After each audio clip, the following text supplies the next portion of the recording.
گزشتہ کچھ عرصے سے میں مسجد میں نماز پڑھانے کے لیے حاضر نہیں ہو سکا. اس کی وجہ کچھ بیماریاں تھیں، ذہنی طور پر پریشانیاں تھیں، جن کی وجہ سے دماغ میں ذرا وضاحت کے ساتھ بات کو بیان کرنا ذرا مشکل ہوتا تھا.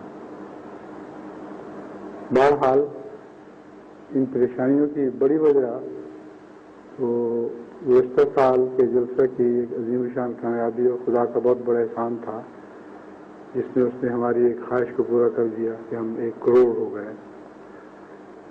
اس کے بعد کچھ تو ملاقاتیوں کی وجہ سے ذہن پہ پریشانی رہی، کیونکہ 21,000 مرد اور عورتیں سارے ملنے کے لیے آنا چاہتے تھے، اور شاید دوستوں کو معلوم نہیں کہ جلسے سے بہت بڑھ کر، اس کی ساری تقاریب سے بڑھ کر ملاقاتوں کا بوجھ ہوتا ہے. اس میں اچھی خبریں سنانے والے بھی تھے اور بری خبریں سنانے والے بھی تھے، نہایت تکلیف دہ حالات بتانے والے بھی ہوتے تھے. ایسی عورتیں بھی تھیں جن کی زندگی غم اور فکروں سے پاگل ہوئی ہوتی تھی.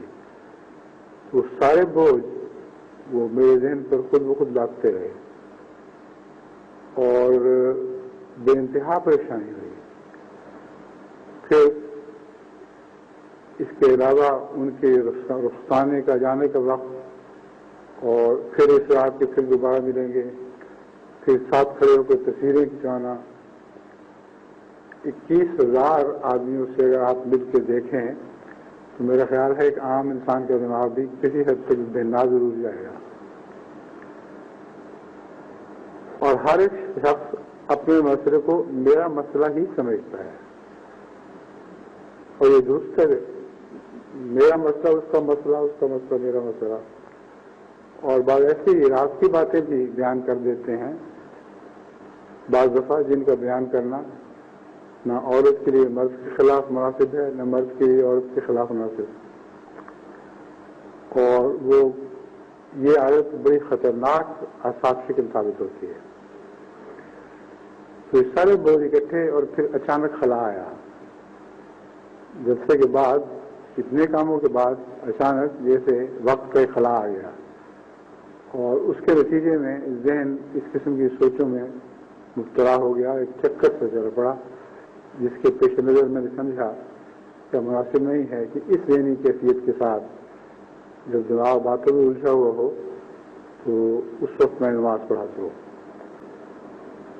یہ مختصر بیماری کی تفصیل ہے، لیکن آج جمعۃ المبارک 10واں جمعۃ المبارک ہے، جس کو ہم فرائیڈے دی 10th کہتے ہیں.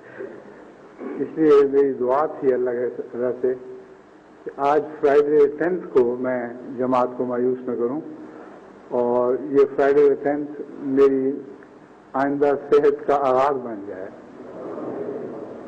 اسی پہلو سے میں اللہ تعالیٰ کے فضل کے ساتھ آپ سب کے سامنے حاضر ہو گیا ہوں، تاکہ آپ اپنی آنکھوں کے سامنے دیکھ لیں کہ میں بالکل نارمل ہوں. میرے ہوش و حواس درست ہیں، میرے تمام خواص درست ہیں، اور ہر بات جو کہہ رہا ہوں بڑے یقین کے ساتھ اور پورے اعتماد سے کہہ رہا ہوں.